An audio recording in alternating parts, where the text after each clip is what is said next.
नमस्कार, मैं भूमिता पंकज और आप देख रहे हैं राजसत्ता एक्सप्रेस और राजसत्ता एक्सप्रेस के पॉलिटिकल मैटर में बात कर रहे हैं दिल्ली के बारे में। दिल्ली विधानसभा चुनाव 5 फरवरी को संपन्न हुए और अब 8 फरवरी को जो है वो रिजल्ट की घोषणा की जाएगी।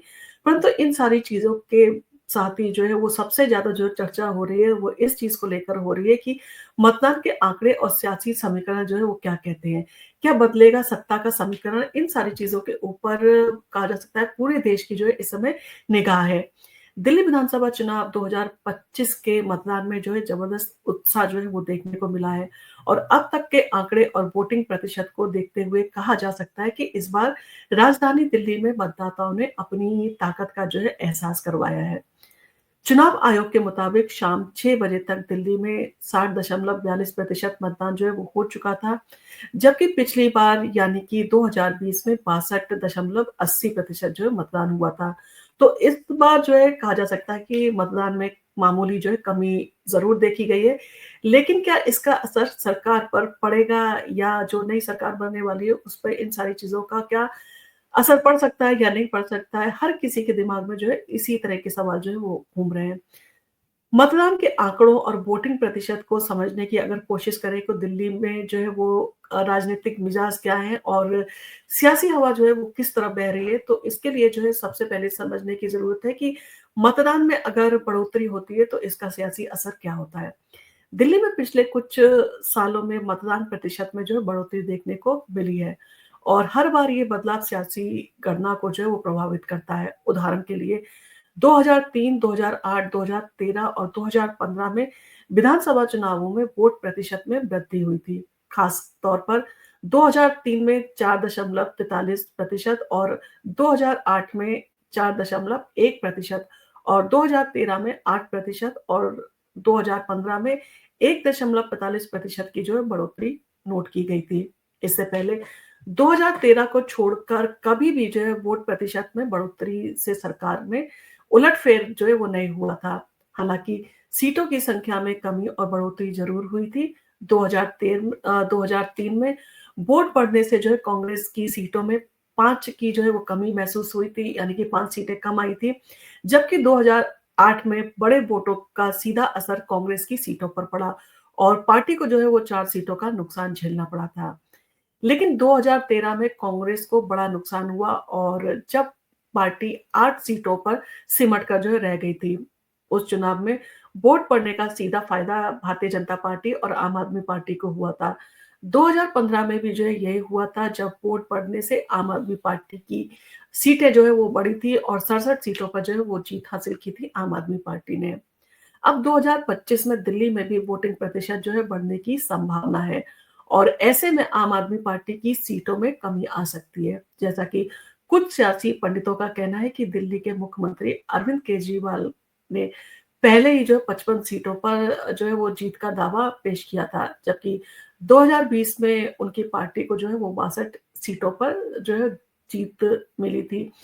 अगर वोटों में बढ़ोतरी का ये ट्रेंड जो है जारी रहा तो परिणाम जो है कुछ अलग हो सकते हैं। अब इन सारी चीज़ों के चलते अगर हम हाल में जो चुनाव हुए झारखंड, महाराष्ट्र और हरियाणा की बात करें तो उसमें जो है बढ़ते वोट प्रतिशत से जो है वो क्या राजनीति पे असर पड़ा, तो इसके बारे में अगर हम बात करें तो दिल्ली चुनाव से पहले झारखंड और महाराष्ट्र में भी जो है विधानसभा चुनाव हो चुके हैं और इन दोनों राज्यों में वोटिंग प्रतिशत से बढ़ोतरी भी जो है उसमें देखने को मिली थी और 2019 के मुकाबले झारखंड में 3% अधिक मतदान हुआ था और इसका फ़ायदा हेमंत सोरेन के गठबंधन को हुआ और जो 2024 में 56 सीटों पर जो है वो जीत गए थे।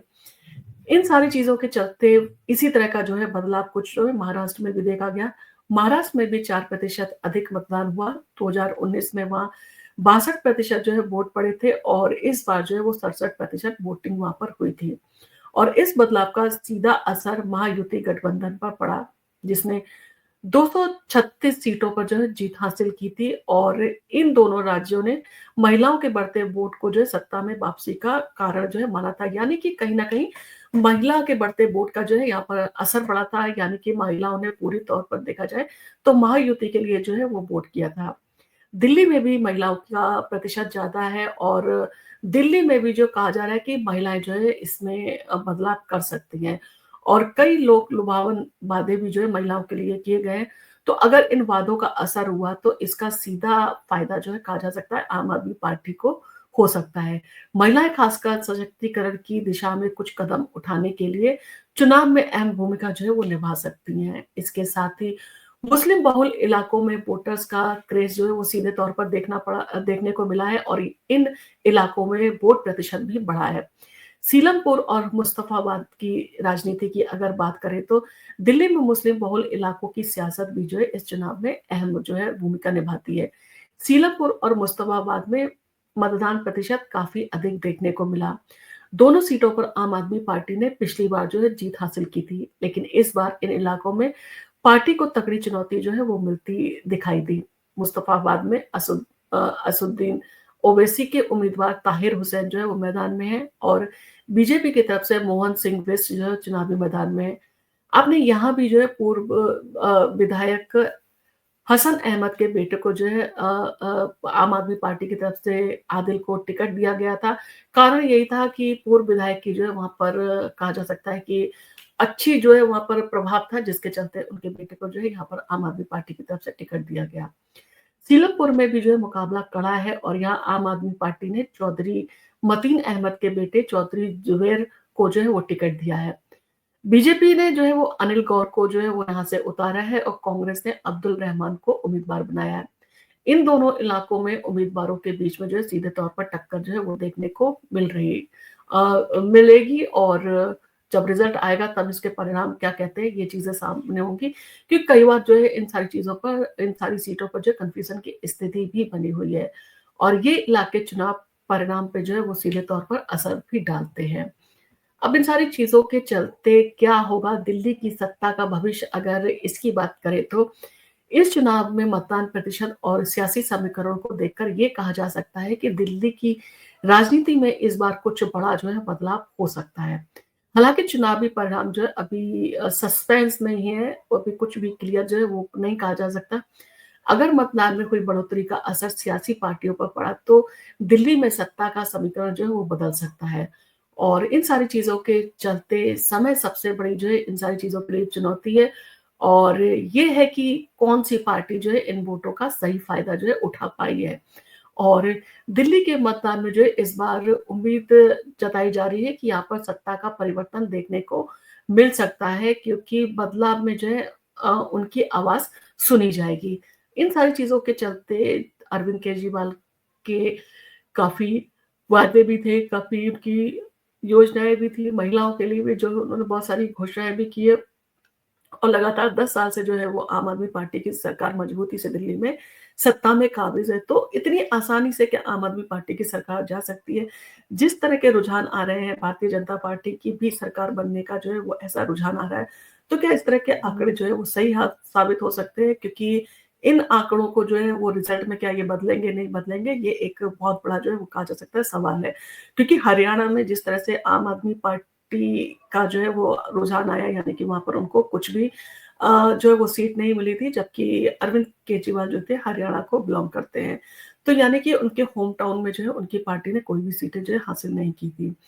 और इन सारी चीज़ों के चलते कांग्रेस का जो है वो इस तरह से रुझान आ रहे थे कि कांग्रेस जो है वो हरियाणा चुनाव जीत सकती है भारी मतों से, भारी सीटों से। परंतु जब चुनाव परिणाम घोषित हुए तो वहाँ पर भारतीय जनता पार्टी ने जो है काफ़ी अच्छी जीत हासिल की। उसी तरह के परिणाम जो है वो महाराष्ट्र में भी जो है इस तरह की ये रुझान आ रहे थे परंतु महाराष्ट्र में भी जो है भारतीय जनता पार्टी ने अच्छी जीत जो है वो हासिल की और इन दोनों जगह जो आपने देखा कि आरएसएस ने जो है ज़मीनी तौर पर जो है काफ़ी प्रचार किया था और इन सारी जगहों पर जो है वो काफ़ी दमखम के साथ में जो है आरएसएस प्रचार करती हुई नज़र आई थी। अब इन सारी चीज़ों के चलते दिल्ली में भी जो है वो आरएसएस की तरफ से जो है काफ़ी अच्छा प्रचार किया गया है। तो क्या इसका जो है भारतीय जनता पार्टी के ऊपर असर पड़ेगा? इन सारी चीज़ों के बारे में अगर बात करें तो आपका जो भी राय हो आप हमें कमेंट करके बता सकते हैं और आपको अगर हमारा वीडियो पसंद आया तो आप इसको लाइक कीजिए, शेयर कीजिए और आप अगर हमारे चैनल पर पहली बार आए तो हमारे चैनल को सब्सक्राइब करना ना भूलें। धन्यवाद।